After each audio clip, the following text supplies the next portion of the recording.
The Beginning After the End. Volume 4. Capítulo 97. Resultado. Arthur Levin. A batida firme e imbuída de mana do meu pé contra a região pélvica de Lucas criou uma cacofonia de ossos quebrando, carne esmagada e cascalho estilhaçado, acompanhado por um grito agudo entorpecente. A esta altura, Lucas, um cúmplice responsável por tantos estragos e mortes, aquele que me levou a este ponto, agora não era nada mais do que um corpo moribundo. Sua boca estava espumando, com apenas o branco de seus olhos aparecendo, enquanto ele murmurava incoerentemente. Levantei minha perna do bagaço encharcado de sangue daquele que se atreveu a fazer mal aos meus entes queridos, e mais uma vez, fiquei feliz por Tess estar dormindo durante tudo isso. O desastre que havia acontecido estava acabado. O perpetrador que matou 3 professores e foi o responsável pela morte de tantos outros estava agora mortalmente ferido, morrendo lentamente. No entanto, ninguém se alegrou. Ainda havia medo nos olhos de todos, exceto, onde antes era direcionado para Lucas, agora era direcionado para mim. No meio desse silêncio havia uma tensão palpável irradiando de todos os presentes, alunos e professores. Já fazia muito tempo que não recebia olhares como esses. Eu saboreei então, me orgulhando de minha força dominadora, mas agora, apenas um suspiro impotente escapou dos meus lábios. Uma dor lancinante se espalhou por todo o meu corpo enquanto eu era forçosamente revertido para fora da segunda fase. Meu cabelo encurtou enquanto meu cabelo longo e branco prateado mudou de volta para seu tom castanho avermelhado normal. As runas que corriam pelos meus braços e costas desapareceram quando minha visão voltou ao normal, embora tensa. O recuo me atingiu muito menos desta vez do que quando eu fui contra o guardião Elderwood. Embora eu não tenha desmaiado, não usei minha mana com muita eficiência. Ao tentar fazer uma demonstração, usei a magia da gravidade, o que me cansou, já que, sem a ajuda da minha vontade bestial, eu normalmente não seria capaz de usá-la. E mais, eu mal fui capaz de evitar que meu corpo tombasse quando levantei minha mão para desferir o golpe final, quando um anel piercing repentino me interrompeu, chamando a minha atenção e a de todos os outros. A barreira tingida de vermelho que cercava a escola quebrou de cima. Os fragmentos quebrados da barreira caíram, refletindo a vibração da constelação Aurora, que estava quase em plena floração. No céu noturno, a academia ensanguentada instantaneamente se transformou em uma cena de conto de fadas.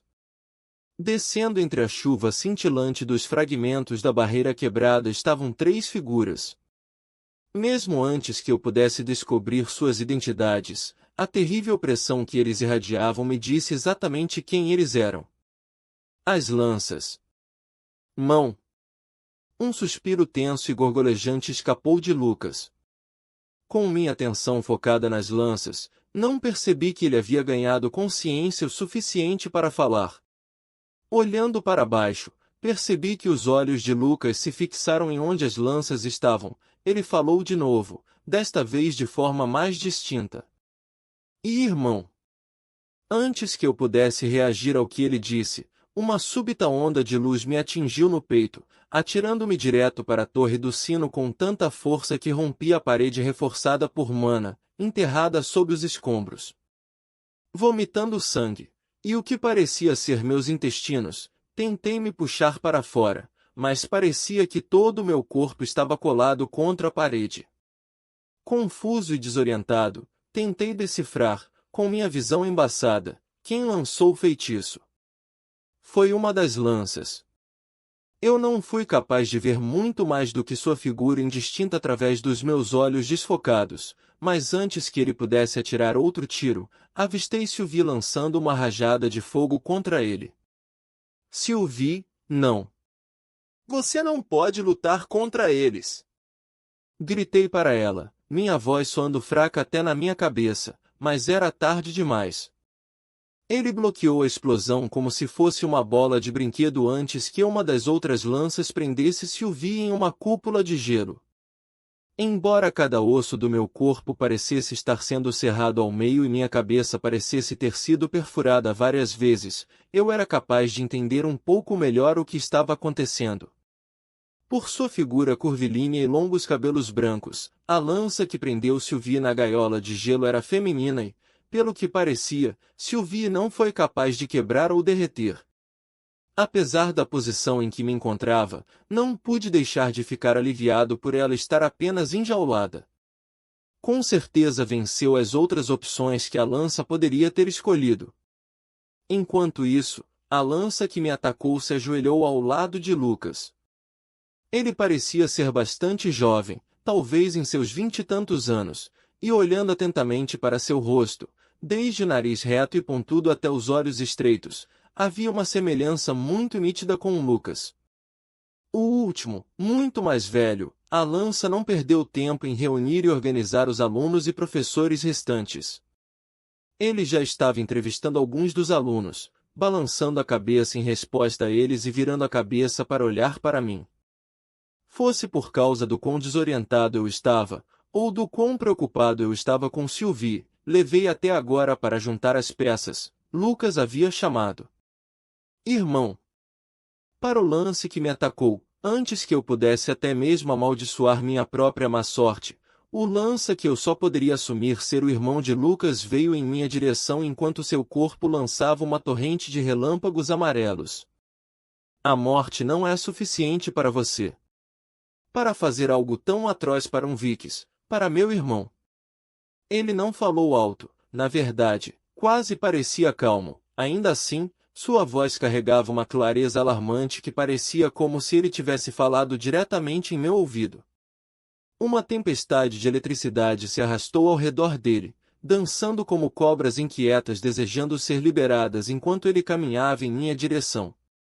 Tentei mover meu corpo, mas depois de algumas lutas desesperadas, eu percebi que tinha sido essencialmente crucificado na parede pelo que parecia ser eletromagnetismo. Apesar da situação, não pude deixar de elogiar a quantidade de controle que ele tinha sobre os raios. Para ele, não havia necessidade de se concentrar em manipular mana em um raio como eu precisava. O relâmpago simplesmente se curvou e dançou conforme sua vontade como se fosse outro membro de seu corpo. Voltando meu olhar para Sylvie, que ainda estava tentando desesperadamente escapar da gaiola de gelo, e de volta para a lança coberto de relâmpagos, eu finalmente percebi do que os magos de núcleo branco eram capazes. Byron, você não deve colocar a mão nele. A lança mais velha ordenou enquanto terminava de falar com um dos professores. Ah! Byron virou a cabeça por cima do ombro para olhar para trás.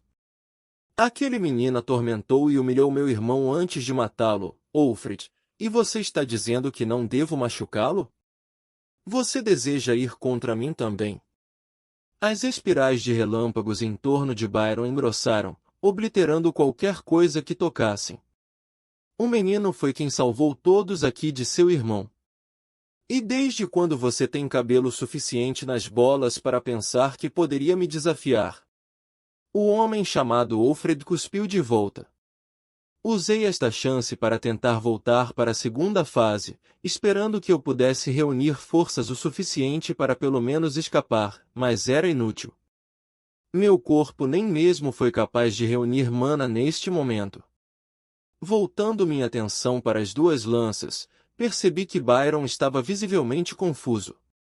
Mesmo assim, fosse por orgulho ou por dúvida, ele escolheu persistir. Não me teste, Alfred. Não estou com vontade de participar de sua loucura. Meu irmão morreu em meus braços, só estou fazendo o que seu assassino fez com ele. Ele balançou a cabeça, olhando para mim com um puro veneno em seus olhos.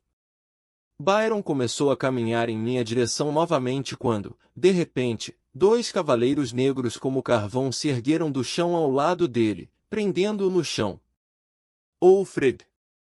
Byron rugiu enquanto lutava nas garras dos dois cavaleiros que pareciam não afetados pelos raios que o cercavam. Byron de repente desencadeou uma onda de choque, derrubando os dois cavaleiros de pedra antes de atacar Offred, um raio se manifestando em torno de sua mão achatada, transformando-o em uma lança crepitante. Offred já havia transformado todo o seu braço direito em uma luva de lava endurecida, mas quando os dois estavam prestes a trocar golpes, a lança-mulher apareceu entre eles. Chega! Minha deusa Varys sempre linda e poderosa! Instantaneamente, Byron e Offred ficaram presos até o pescoço em um caixão de gelo.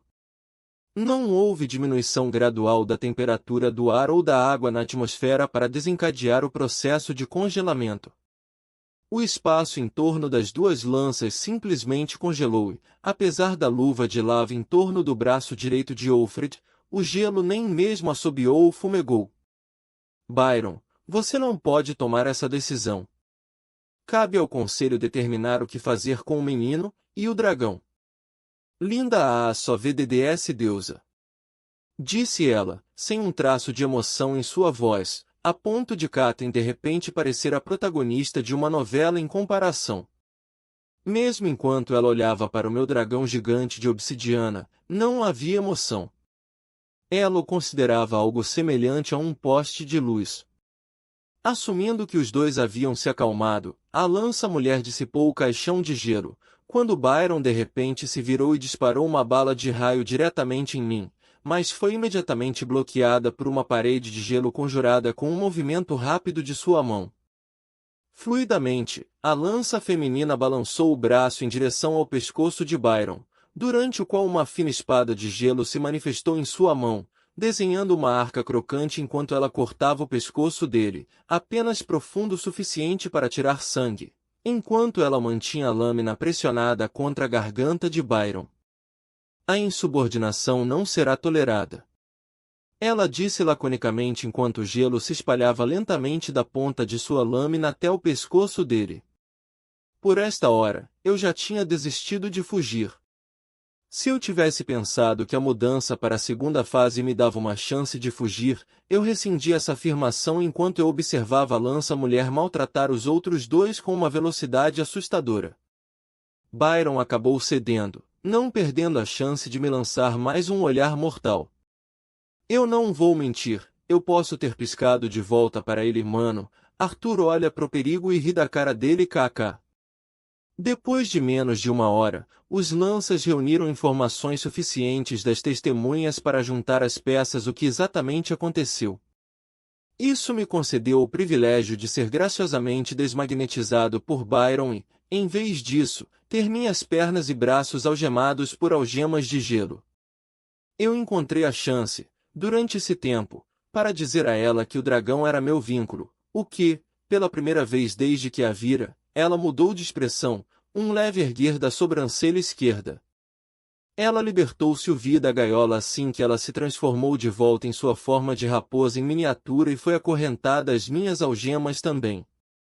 Depois de me deixar, guardado por um dos cavaleiros convocados de Offred, Byron e a mulher lança trabalharam para destruir completamente a barreira, enquanto a lança mais velha reunia todos os alunos e professores com a ajuda de seus outros 10 cavaleiros convocados. Não pude deixar de admirar a barreira que cobria a escola. Foi muito bem pensada, visto como permitiu o acesso, mas impediu que todos voltassem. Além disso, as lanças tinham que quebrar a barreira primeiro, o que significava que provavelmente havia uma restrição quanto a quem tinha permissão para entrar. Tessia, assim como todos os outros cativos, ainda estavam inconscientes durante todo o momento. Eventualmente, depois que os dois destruíram completamente a barreira, uma equipe de magos enviados pela Guilda dos Aventureiros e Guilda dos Magos rapidamente fizeram seu caminho para o local, curando prontamente todos aqueles que precisavam de atenção imediata e levando todos os feridos para um centro médico. Foi um caos. Famílias chorosas dos alunos envolvidos, pessoas que pareciam repórteres rabiscando furiosamente em seus cadernos e barulhentos espectadores todos se reuniram em torno do portão da frente da academia, na esperança de ter uma ideia melhor do que havia acontecido. Felizmente, as duas guildas tomaram medidas de precaução para garantir que ninguém chegasse muito perto da academia em algum momento. Havia portões erguidos em todo o campus para evitar que alguém invadisse, já que guardas uniformizados ficavam posicionados a cada poucos metros ou mais. Forçado a ficar para trás até que mais instruções fossem dadas, certifiquei-me de ficar perto da mulher lança para que Byron não tivesse como lançar outro ataque rápido contra mim. Arthur! Eu chicoteio minha cabeça para encontrar a fonte da voz familiar. Depois de alguns momentos olhando em volta, encontrei minha família acenando para mim por trás dos portões. Mesmo à distância, o olhar de preocupação estava visivelmente gravado nos rostos dos meus pais enquanto meu pai tentava pular o portão, apenas para ser detido por um dos guardas. Eu poderia dizer que minha irmã estava chorando enquanto segurava a manga da minha mãe. Ao lado dela estavam Vincent e Tabitha que, eu presumi, estavam procurando por sua filha. Posso falar com minha família? Perguntei à mulher lança, minha voz saindo muito mais fraca do que eu esperava. Byron respondeu imediatamente. Depois do que você fez ao meu irmão, você acha que tem o direito de fazer pedidos como: Rapaz, vou levá-lo à sua família. Interrompeu Alfred. Eu não tinha força ou liberdade em meus membros para andar corretamente, então a convocação de Alfred teve que me carregar até lá. Ser segurado por cima do ombro como um saco de arroz não era exatamente a maneira que eu queria aparecer na frente da multidão de pessoas presentes, mas não estava em posição de dizer o contrário. O cavaleiro convocado me deixou de um jeito surpreendentemente gentil na frente da minha família. Alfred ficou atrás de mim, virando as costas. Se ele fez isso para depor cortesia ou por cautela de que Byron poderia atirar em nós duas pelas costas, eu francamente não precisava saber. Houve um momento tenso de silêncio enquanto eles me encaravam, incapazes de encontrar as palavras certas. Dando uma olhada no meu corpo, amaldiçoei baixinho. Eu tinha uma crosta de sangue seco ao redor da minha boca e roupas de quando eu vomitei sangue, e meus 2 pés foram tingidos de vermelho carmesim. Minhas roupas estavam em farrapos e eu estava tão pálido quanto me sentia. No geral, eu parecia um vampiro sem teto que acabará de se banquetear com alguém e então começou a dançar em sua poça de sangue em que específico. Oi, mãe. Oi, pai. Oi, Eli. Tentei sorrir, mas isso pareceu deixá-los ainda mais preocupados. Arthur, meu bebê, você está bem? Minha mãe esticou o braço através da cerca e eu agarrei sua mão. Filho, o que aconteceu aí? Meu pai perguntou, preocupação vincada em suas sobrancelhas franzidas. Estou bem, mãe. Já tive dias melhores, mas vou ficar bem com um pouco de descanso. Mesmo eu não sei tudo sozinho, pai. Eu balancei minha cabeça, colocando força no aperto na mão da minha mãe para tranquilizá-la. Virei meu olhar para Eli, que ainda estava olhando para mim com uma expressão que ainda parecia estar decidindo se ficava com raiva, triste ou aliviada. Por que você está algemado? Meu pai falou de novo, seus olhos nas algemas transparentes que prendiam meus pés e mãos uns aos outros. Eu não sabia como responder. Eu não queria simplesmente dizer a eles que tinha matado alguém e provavelmente estaria sob investigação. Meu pai pode entender, mas eu não queria ter que dizer isso na frente de mamãe e Eli. Como eu estava procurando as palavras para explicar adequadamente, percebi a mulher lança se aproximando com um pergaminho aberto nas mãos. Levantei-me desajeitadamente devido às algemas que prendiam meus pés para enfrentar a mulher lança. Sem fazer contato visual, ela começou a ler o pergaminho. Arthur Levin, filho de Reynolds e Alice Levin. O conselho decretou que, devido às suas recentes ações de violência excessiva e às circunstâncias inconclusivas envolvidas, seu núcleo de mana será restringido, seu título de mago será retirado e você será encarcerado até um novo julgamento. O som enrugado quando ela enrolou o pergaminho de comunicação ecoou em minha mente, claramente audível, apesar da enorme multidão reunida ao meu redor. Ela finalmente olhou para cima para encontrar o meu olhar. Com efeito imediato,